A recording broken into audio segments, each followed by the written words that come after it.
Welcome to A Billion Realities, where we explore all topics related to spirituality, psychology, and the power of the mind. And now your host, Jessica Gerlach.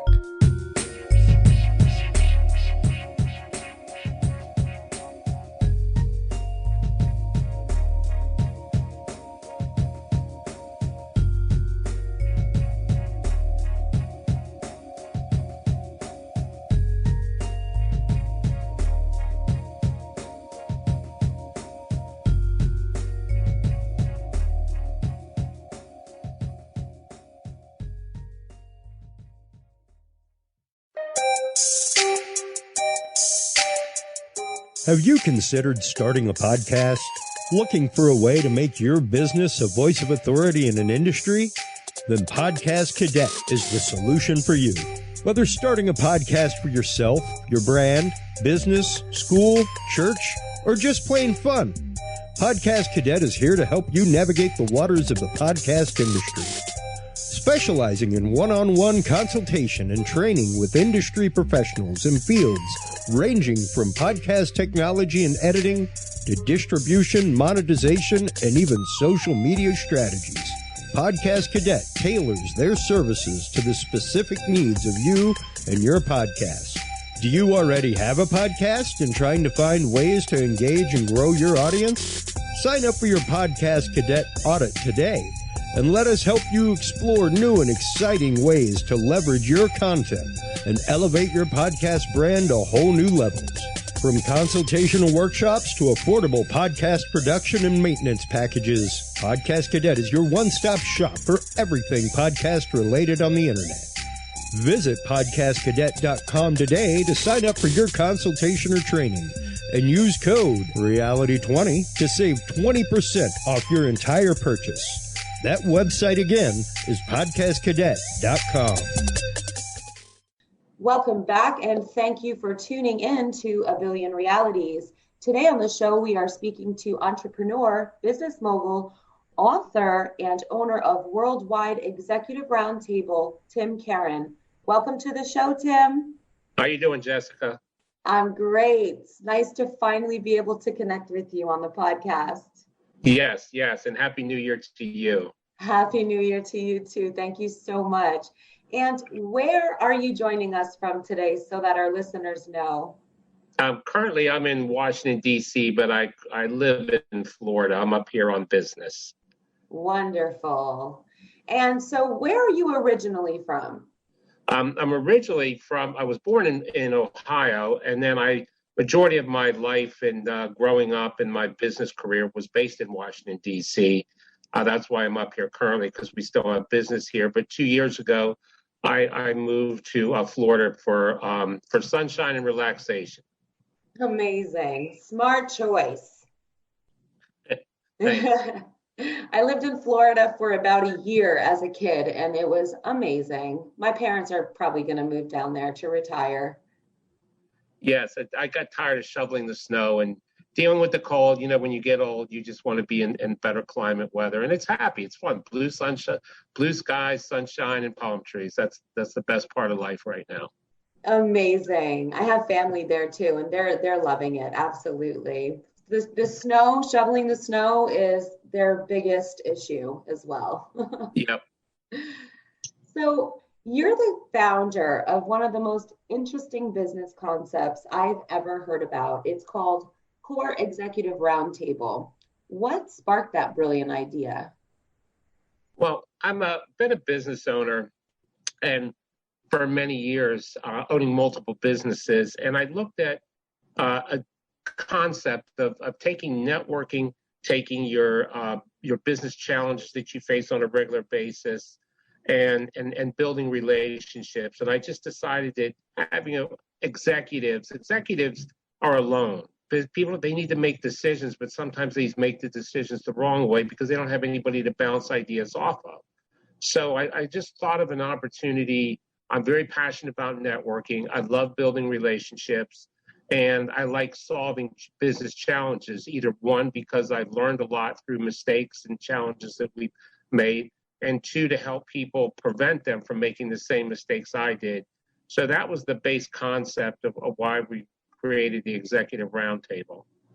That's incredible. And how did you put it into action, and what was it like starting that venture? Well, I'm a big component of opportunities. And I always look at, how you face challenges and how you get around the challenges and create the opportunities from those challenges. So I looked at it in a different way to build it. I was originally meeting in Washington, D.C. pre-COVID on a monthly basis with executives. And it was once a month, and we were meeting for 6 hours. And then when COVID hit, again, using the word opportunity, I said, well, we might as well connect virtually. Well, if you're going to connect virtually, why not use the entire world? The entire world is facing the same. They're all facing the COVID crisis, and everybody's on the same level playing field today. So by creating the Executive Roundtable globally, now we're connected with executives all over the world that are trying to do the same things, work on business challenges, support each other, educate each other, and help each other with business opportunities. That's incredible. So how can you describe to us the way that it's benefiting people on a worldwide level so far? The one thing that we look is when you're looking at businesses, people take it a little bit personally because it's you've developed your business. It's a personal attachment to you. We always say you create it like it's your own child. And so you hug it, you nurture it, you let it grow. But when you're making business decisions that affect you, 67% of executives today make the wrong decisions because they're too close to that business. And so when you're making these decisions, is it based on personal? Is it based on ego? Is it based on you don't want to listen to anybody? So having the roundtable with the key component that benefits is if you have a business challenge, you bring it to the group and you explain it to the group in a couple minutes, and then the group collectively can give you different options or suggestions to solve that challenge. The beauty of that is you're having other executives that either A, have experienced it, or B, can refer you to somebody. So it makes a big difference. Rather than you making that decision by yourself, you have peers, and peers aren't connected to you personally or have that personal pull that you would make that decision. So they're just going to give you flat out the decision that may help you. Brilliant. It's more of like an objective point of view with no biases. Yes, correct. Excellent. Would you say that you have always had an entrepreneurial mindset, and how so? Not really. A long time ago when growing up, I came from a retail family, and retail, as many people know, is a lot of hours and not much pay. And as I was going through that, I was married young and had 2 young boys, and I was in retail and I was working a lot of hours, from Thanksgiving to Christmas. You never saw your family, so you didn't get to enjoy the holidays much. And I sat one day and I was driving to work in retail, and I just said, I just felt like I was going through a conveyor belt of life. I just felt like I wasn't creating things or doing things, and I was struggling. I would always get in trouble and buck the system in retail, and that, which was always interesting. It's a whole different story we can talk about. But I just thought of saying that there was more for me out there. So I just wanted to look at the world and look at the business opportunities different and venture out on my own. So I was the first in my family to venture out as an entrepreneur. That is truly remarkable. And what is your primary business outside of the core Executive Roundtable? Well, we do have the core networking, and which includes the Executive Roundtable. The other business that we have is we started out being an entrepreneur. My wife and I cleaning condos and apartments in Washington, D.C. It was very interesting. We tied into a concierge service of a building on Pennsylvania Avenue in Washington, D.C. And it used to be where a lot of senators and Congress, so when they were looking for maid service, or when Congress or Senate would change over, they'd be looking for a new cleaning company. and we would go in and clean senators and congresspeople's condos. We were making good money. It was, just the two of us, and we started out that way. It was a lot of fun. We would drive down to Washington, D.C. because we lived in Maryland. We'd park my big old Lincoln Town Car near the FBI building and walk 2 blocks to the condos, and it was fun. So from that standpoint, we decided to get a cleaning franchise. We really knew nothing how to run the business, which was a big mistake, but we just decided that was the venture we wanted to get, instead of us physically cleaning, by hiring a staff to clean buildings. But again, it took a lot to learn that business and really how to do it the right way. Wow. So we had that business, the cleaning business. Then we branched into commercial construction. We figured if we're going to be in the same building mopping floors, we might as well be in the same business painting the walls. So we branched into commercial construction. Then we had an opportunity for commercial labor. So that was another company. And then from the other business, from learning a lot of the ups and downs, I created a speaking business. It was called Learning Lessons in Business. I created a book, an author from that business and speaking. I did some training with the Small Business Administration in the United States, helping CEOs grow their business. It was a program. I was representing Washington, D.C. for 4 years. And then also from all that, again, keep looking at opportunities. We ventured into Costa Rica and decided to build a luxury rental villa. And so we have that business too. So there's 4 businesses, again, always looking at opportunities to grow and to just expand and have a lot of fun with it. That is really interesting. I feel like you may have, come out of your shell as an entrepreneur a little bit later in life, but it was definitely what you were meant to do. That's for sure. Yes, I agree that the one thing is you learned, again, I look at the retail days, and I was just discussing this with my wife the other day, is that the retail days where, the retail seems to always want to pull blood out of a rock, and you learn how to really survive in that. So I don't regret those days, but it is true. I did start entrepreneurial life a little bit later, but I learned a lot from the earlier days in retail. Absolutely. And even though you opened businesses that you didn't know a whole lot about, you learned so much from basically starting those things from scratch without any sort of training. So sounds like it was worth it. Yeah, it was. There was a couple points. I mean, there were some ups and downs, as you know, in any business. You learn how to survive. But one of the things that really struck me in the beginning when we just said, people always say, well, let's just start a business. And it's very hard. Everybody can come up with a concept, but you really need to learn the operating part of the business. And that's where the roundtable part comes in, because one of our experiences that really hit home and hit to our heart and was really shook me to the core was that when we were doing our commercial cleaning business, and in the beginning, again, we bought the franchise. We didn't know much how to run a business. We knew we wanted to get into the business, but didn't know the physical operations, how to run it, profit loss, how to, cash flow issue. So a couple of years into the business, we were struggling with cash flow, and we were sitting around the kitchen table, and we didn't have enough money to make payroll. Payroll was in 4 days. So my wife took off her engagement ring and she said, sell it. And at that point, I just was numb. I just didn't know how to react, because this was my idea to start this business, and to take something of an engagement ring that is supposed to be so valuable and supposed to be there for love ended up being a life raft for us for our business. And, those type of things you just never forget. And it really humbles you, no matter what size business you are, how many businesses you have, when you got to reflect back on those type of situations. Wow. Well, that takes a lot of resilience to bounce back from that as well. So kudos on that. Thank you. What type of mindset do you think is necessary to be a successful entrepreneur? I think the mindset people need to have moving forward today is a couple key points. Is being humble when you're running the businesses. As I said, we've had a lot of success. We've had a lot of failures in that. So it sort of humbles you. So being humble. Another big point we like to emphasize is being accountable. You need to look in the mirror anytime there's a mistake or a challenge that you face. You need to look in the mirror first and say, where did you make the mistake? What could you have done differently?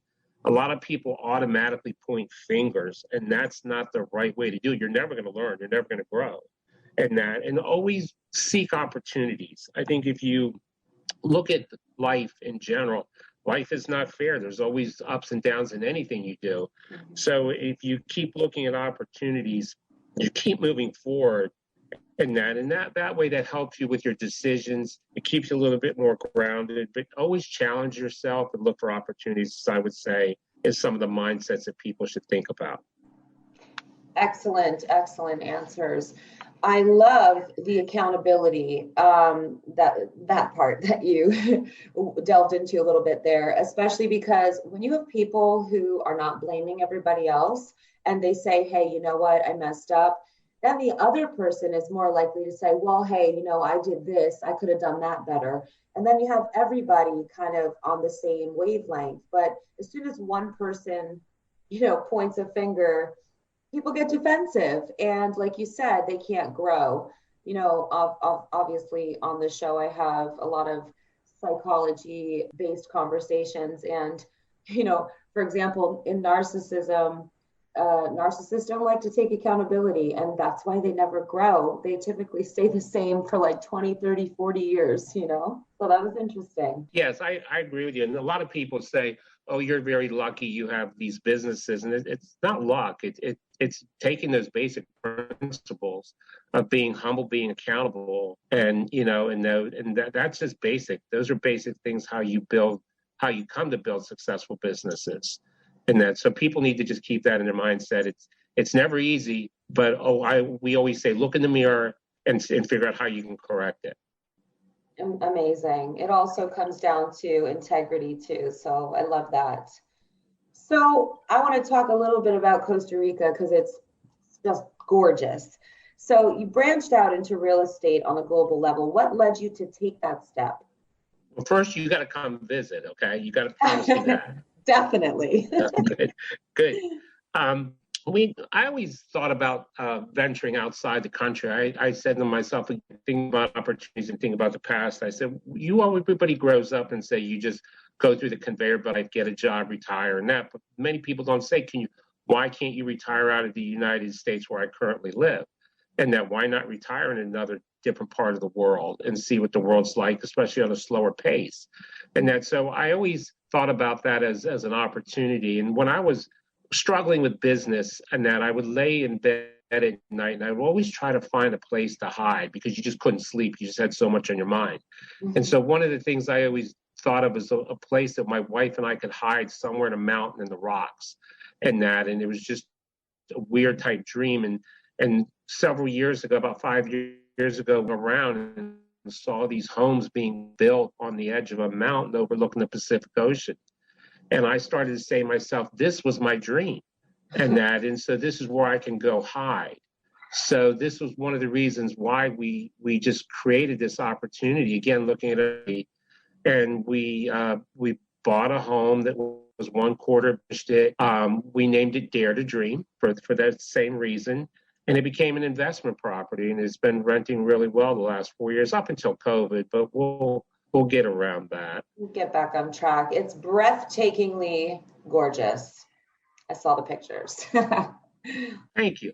Yeah. Thank you. It's nice. I mean, it sits high up on a mountain overlooking the ocean, and it sleeps up to 10, and we customize it. We make unique vacations for every guest. We have a full-time manager and a concierge and a chef and housekeeping, and we have a gym there and an infinity pool, and so it was really done nicely. It was fun to build. A lot of headaches, again, going through customs and that, but it was nice to build in that. And then we pitched it to HGTV House Hunters International. I don't know if you ever watched that show. I have. And that, good. And that, well, we premiered in 2016 on TV. It was a lot of fun being on TV and filming it. I thought it would be fun to do and different. And by doing that, we've looked at the numbers, and over the last 4 years, it's been viewed by 10 million times worldwide, which is fantastic. So that's great exposure for the villa.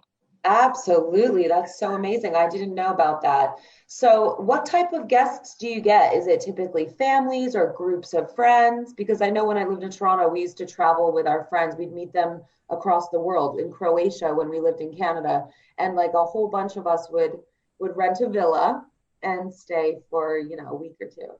So, are your guests like that more so, or more so like families? It's a combination of both. We've rented to executives, executive retreats. I use it for the Executive Roundtable for retreats too, by the way. We've done it with families, and sometimes it's been 4 or 5 couples. So it has varied. We did a big push in the United States with auctions. When charity events were having live auctions, the villa was listed in many events globally, and we're a little bit proud of this. The villa gross revenue raised close to $1 million for charities in the last 4 years. And Wow. so the villa was listed at charity events, and it was auctioned off, and then people would come down and stay there in that from auctions. So we picked up some revenue from that. So we're excited to give back. That was our little bit of give back in paradise. That's really special, and I think it's so important. And it leads me to my next question. What do you feel is the most important aspect in doing any type of business? I think the most important aspect, I would say, is relationships. I think relationships is such a key component to building anything. When I was in Washington, D.C., I had the commercial cleaning, commercial construction, and commercial labor company. And I generated over $29 million in revenue all through networking. Never hired a single salesperson. And that was all based on looking at your strategic partners. Anybody that was physically going into an office building, any vendor, company, I teamed up with and we shared resources with each other, and we would refer each other. And it became fun. It became like a referral family. And so I believe in relationships is probably the biggest aspect of the work. Excellent. So how would you say Worldwide Executive Roundtable has evolved since its inception, and what type of strides have you made with that? Again, as I said before, when we were meeting in Washington, D.C., it was once a month, and it was fun. It was a 6-hour meeting. And then now when you're meeting globally, it's the fun part is meeting different people around the world.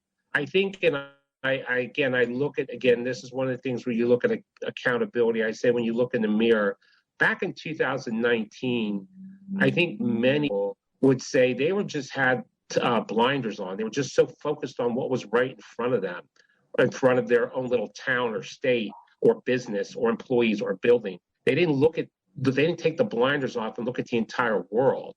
And there's such a great vast of people that are just out there to want to help one another. Again, going back to relationships. So when I looked at the rounds of just meeting people and connecting with people globally and learning about how they were, plus you're learning a little bit about, different cultures too. People handle things a little bit differently in different parts of the world. So that really, it was an exciting part, is really playing that out and developing relationships globally is really what makes the strides move on the round table. Excellent. That's amazing. And what would you say is the most fulfilling aspect of your work for you personally? Me personally, I would say I like the give back. I like because I have glad thing we're not on screen because I have a lot of gray hair from all the from all the ups and downs of running a business. But I think the give back, because you have so much to give back and teach people. And I think that's what I really enjoy about is more or less just giving back and helping people, and really makes me where I see fulfilling my personal aspect is training, is helping people understand where I failed or where I needed to expand or opportunities. Just giving back in that aspect is helping people grow. Incredible. I love that so much. What are some of your biggest challenges or even adversities, and how do you deal with those things? I would say, well, one of the things my wife was is because I have ADHD. I guess every entrepreneur has ADHD in them, because you have to wear multiple hats. So you just have to be that way. Yes. And so sometimes I'm looking through business and saying, okay, when are you going to slow down? When is enough? Again, running the multiple businesses and an international business, sometimes you just need to look at things and just say, okay, where do you want to put the brakes on, and say, let's focus on a few things instead of several things. I just think looking at it a little bit differently and saying, as you get older, you start to get more fulfilled with life in general, and say you don't need to keep the push on as much. You don't need to work 7 days a week, 12 hours a day, like you used to. You can enjoy life a little bit more, and things like that. And we're Italian, and my mom was Italian, and she would always I would always come up with this great idea at the kitchen table, and she'd roll her eyes and give me that Italian look. My grandmother's Italian, I understand. One thing that, yeah. So that would scare you a little bit and make you stop and think. So, but it's just, again, I always look at opportunities. If something comes up, I'm going to research it. But as you get older, you just want to enjoy life more. That absolutely makes sense. And your priorities change. And once you reach a certain level of success, like you said, you don't have to push as hard to the point where there's no enjoyment. So that's understandable. Yes. Yep. Agree. So over the years, how have you handled cutthroat competitors in business? I just thought when you were younger, again, this is where when you get older, you just get a little bit more tired of it. I just it was very challenging at times, especially being where the main businesses were in a big metropolitan area like Washington, D.C., where it's very, very competitive and very cutthroat. So you have to really look at life, and that's where the challenges were coming at you in so many different directions. You just have to back away, close your eyes, and just figure out what's the right approach. Mm-hmm. And that is the key component, is how I handle the competitors, because competitors were everybody. Your competition is not just your competition itself. I mean, you're getting, you're getting mixed messages from sometimes your own employees, your own management, CPAs that you trusted, attorneys you were trusted. So you just, I didn't look at cutthroat as just competition. Competition was one aspect of it. There were so many different things coming at you in so many different ways that you just really needed to back away and handle one thing at a time. But that's the ugly part of the business. It was difficult, but you just manage day to day with those type of things. I think it takes a special mindset to handle it properly, let's say, or what's the word I'm looking for? Productively, right? Because it does take some insight and I guess some trial and error as well, possibly. Yes, there's so many different things you face, and that you just gotta, you grow, you learn. And then sometimes when you take some of these examples that you've experienced in business that are either cutthroat challenges or from competitors, and that you just learn to roll with it. There was examples where we would sign a cleaning contract, a huge contract, bid on it, and I'd be so happy and go home and get all excited. Then you get a phone call the next day that somebody paid somebody off, or somebody said, and we didn't get the contract. I mean, it was just so many things like that were just unbelievable. Because again, we were in the commercial cleaning business. A lot of our employees were Hispanic, and one morning we got a phone call at like 5:30 in the morning, and it was Homeland Security. And they said, we need to see you right away. And I'm like, oh my God, like, what was that? And they were just questioning one of our employees, her paperwork. But I mean, they're calling you at 5:30 in the morning and they want to come over to your house. Wow. It was just things like that. And when I hung up, my wife said, what did you do? And I said, I didn't do anything. I said, of course you said that. And because I was no good anyway. But I mean, I said, yeah. So, but it's just so many things that you face in business. So it's not just the competitors. It's everything and everybody that you've got to deal with. It's pretty incredible just to hear you give examples, because that would be crushing to some people, to the point where, it might be a huge detour for them, but it takes a lot of resilience, I think, to handle a situation like that, to lose a huge contract, to have somebody interfere, and to miss out on certain things. But I think it just makes me feel like there's so much resilience necessary in business. Yes, I agree. It's a good word. It's always a good word. Again, I think that's what makes you humble in business is just those type of things that you face. Definitely. So what kind of advice would you give to young business people or entrepreneurs who are just starting out? The big thing I always preach is listen and learn.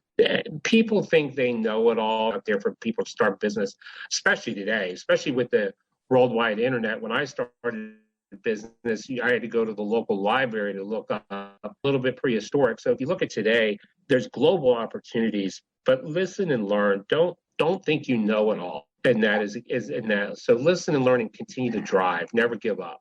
That's excellent advice. Fantastic. And what are some of the ways that you've navigated your businesses differently due to COVID? I think going virtually globally. I mean, I'm not a big techie guy.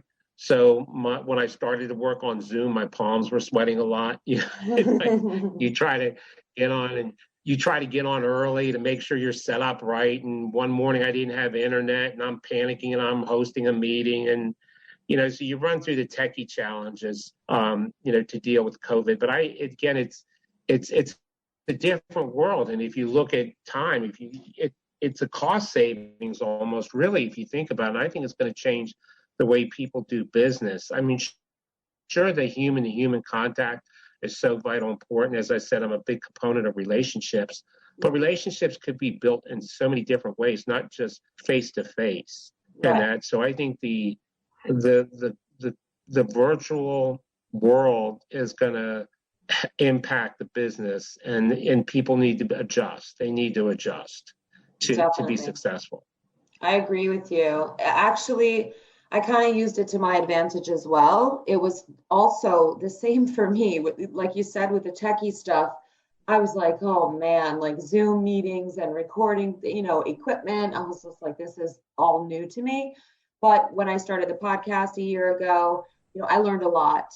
But I also started doing hypnotherapy sessions online, because before that, it was very difficult because anybody could do them in person. So why would they do them online? Well, now everybody's doing everything online. So I pretty much jumped on that bandwagon as well. Yes.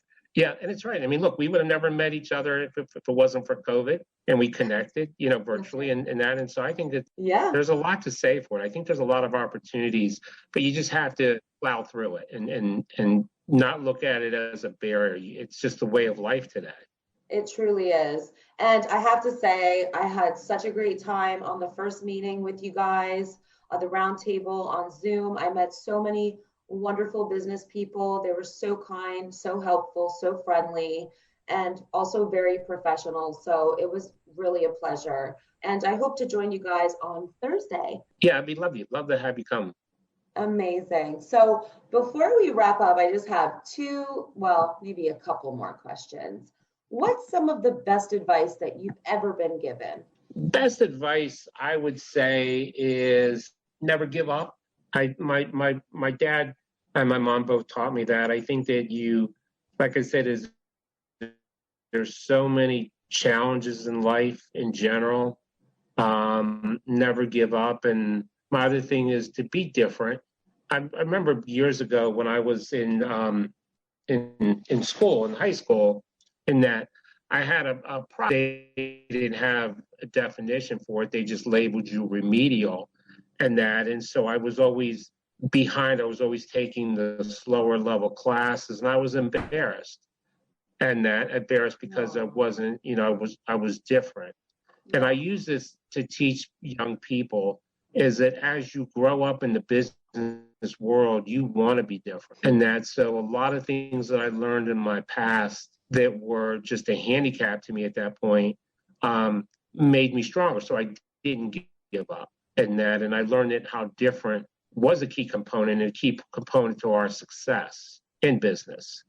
So that was one of the things I think I could take away is never give up in being different. That's incredible. So individuality, and also don't let your uniqueness hold you back. That's amazing. I love that advice. So what do you feel about legacy? Is that something that's important to you, and how so? Yeah, I look at legacy as one of the things I teach in the roundtable is I say your legacy is what people are saying to you when you're not in the room. Mm-hmm. Because I think it goes back to who you are as an individual. Your business is part of you. Your life is part, in that. And so your legacy is created by yourself. And it's what impression do you want to leave on others and leave on the world and leave on the business community, leave with your own employees and your management and that in your family. Yes. And so if you want to go through life and support people, always reach out to people and say, how can I help you? What's new? Instead of always looking down on things. So I think the branding is important when you're building a legacy. As an outward going person, not negative. It doesn't mean you need to be successful. It just needs to be open. Have your arms open. And that, again, going back to my Italian mom, she always said, never go to anybody's house with your arms hanging. Always bring something. So, Yes. It's actually like that. I love everything you just said, and I feel the same way. I mean, I feel for me, legacy is very important. It's the mark that you leave behind. And, it's the way that you treat people on your way up or just in general. And yeah, just the overall mark that you have. But I love what you said about your mom's advice. I live in Serbia, as you know, for the last 8 years, and I'm in New York a lot, but there's some very big differences in culture. It's the same here. You never show up with nothing in your hands. You always bring something. Yep, agree. So one of my last questions, what do you want the world to know about you and what you're doing? Just that from a standpoint is that I'm here to help people, that whatever you face in life, don't give up. We play upon that, always reflect back at certain situations and laugh about it. I always said that you can laugh at yourself when you're talking to people and you tell a story and you can laugh at yourself in front of other people. I think that says that you look at your past and you're proud of what you did, no matter what it is. So I always look at things and say, what will you have accomplished in life, whether it be good or bad? You just did it. You did it. And you could laugh about it. You could enjoy what you've done and be proud of what you've done. And that's why I reflect back at the villa and we named it Dare to Dream, because you could dream about things and create things and enjoy life. And that's what people remember. But I'm always here to help. That's amazing. So you're really all about humility. I love that. Yep. I feel I've gotten to know you so much better today, Tim. It's been a pleasure. Thanks, Jessica. Where can people find you on social media or online, or if you have a website that you want to give a shout out before we close out? I'm on Facebook you can see under Tim Kerin, TIMKERIN. We have Core Networking. It's www.thecorenetworking.com. Or if they want to check out the villa, it's www.Costa Rica Casa Dare to Dream.com. So we're in that, or just contact you and reach out to me. And my direct email is tim at thecorenetworking.com. Perfect. It's been such a pleasure having you on. I love all of your insight and your whole mindset. It's just brilliant. You've accomplished so much. It's very admirable. So thank you for sharing your stories with us. Thank you for being on, and I look forward to the next time. Thank you, Jessica. It was wonderful. I really appreciate what you're doing. Thank you. Likewise. Chat soon. Yeah, please. Okay. Take care. Bye-bye. Bye.